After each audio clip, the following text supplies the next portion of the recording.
Innal hamdalillah nahmaduhu wa nasta'inuhu wa nastaghfiruh wa na'udzu billahi min sururi anfusina wa min sayyiati a'malina may yahdihillahu fala mudhillalah wa may yudlil fala hadiyalah. Asyhadu an la ilaha illallah wa asyhadu anna Muhammadan abduhu wa rasuluh alladzi la nabiyya ba'da amma ba'du. Qala Allah ta'ala fil Qur'anil Karim, a'udzu billahi minasy syaithanir rajim. Ya ayyuhalladzina amanu qu anfusakum wa ahlikum nar wa quduhan nas wal hijaratu 'alaiha malaikatu giladun syidadun la ya'sunallaha ma amarahum wa yaf'aluna ma yu'marun. Hadirin ikhwatu iman rahimakumullah, puji serta syukur marilah kita panjatkan kepada Allah Subhanahu wa taala atas nikmatnya, atas karunia-Nya, atas kudrah serta iradahnya. Allah telah memberikan kita segala nikmat, nikmat iman, nikmat Islam serta nikmat hidup. Allah memberikan waktu tersebut, memberikan kesempatan tersebut untuk orang-orang yang beriman melaksanakan perintah-perintahnya untuk bekal di akhirat nanti.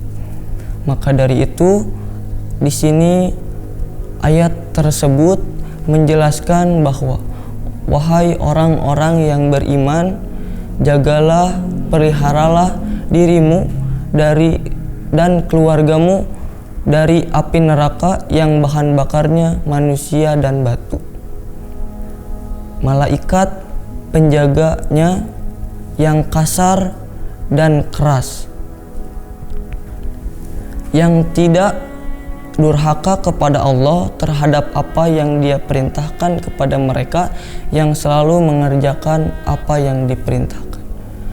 Di sini saya akan membahas khususnya terkait ayat tersebut dengan makna, dengan judul yaitu pemuda yang memanfaatkan teknologi.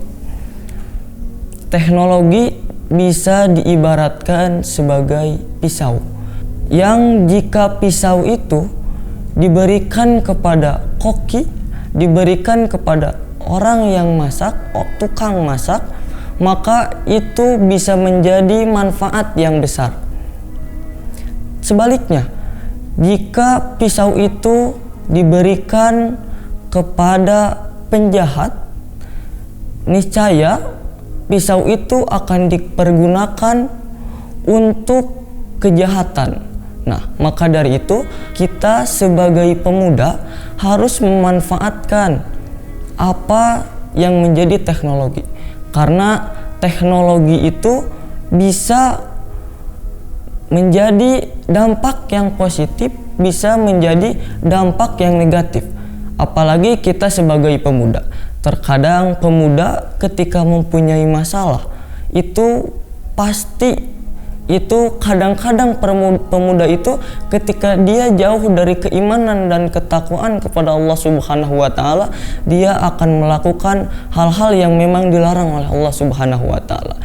Maka dari itu kita sebagai pemuda yang akan meneruskan tongkat estafet perjuangan Islam harus bisa menjaga dan mendidik diri kita sendiri untuk bisa jauh dari siksa api neraka.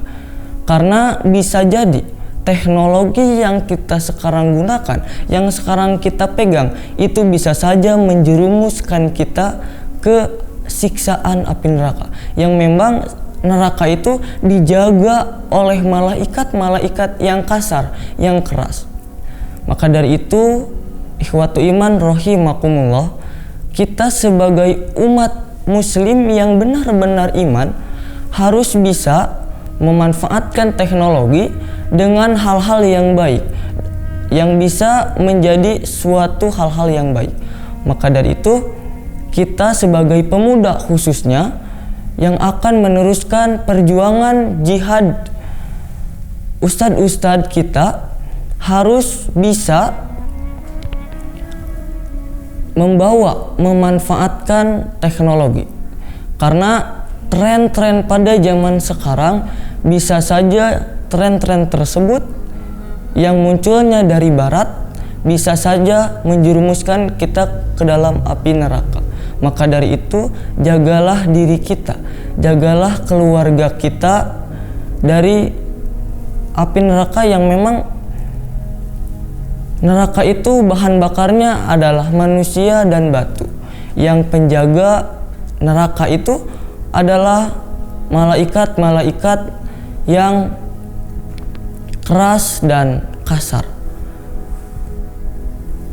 Hadirin ikhwatu iman rahimakumullah, kita sebagai pemuda yang lahir di zaman yang memang zaman ini adalah zaman modern, kita harus bisa menjaga diri kita, menjaga keimanan dan ketakwaan kita kepada Allah Subhanahu wa taala dengan hal-hal yang baik.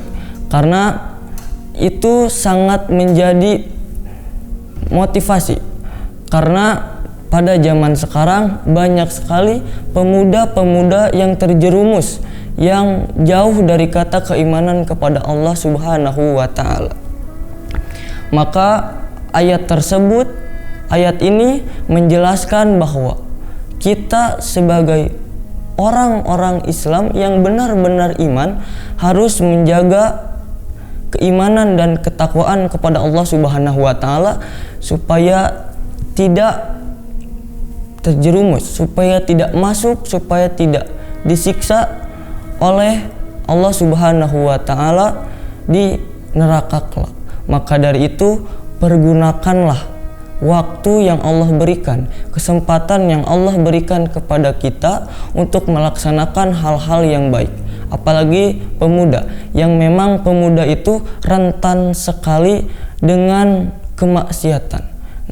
Karena ketika pemuda, banyak sekali pemuda yang memang ketika dia diberikan tantangan, diberikan cobaan oleh Allah Subhanahu wa taala, dia bukan kembali kepada Allah, dia bukan bertaubat kepada Allah, dia bukan pergi beribadah kepada Allah, malah dia melakukan kemaksiatan. Padahal kata Allah, la yukallifullahu nafsan illa wus'aha. Allah tidak membebani seorang hambanya kecuali dengan kapasitas kemampuannya. Ketika Allah memberikan cobaan, ketika Allah memberikan suatu ujian kepada kita, Allah sudah menakar, Allah sudah tahu bahwa itu bisa kita hadapi, itu bisa kita lakukan, itu bisa kita selesaikan. Karena apa? Karena masalah tersebut itu sudah disesuaikan dengan kadar kapasitas kemampuan kita.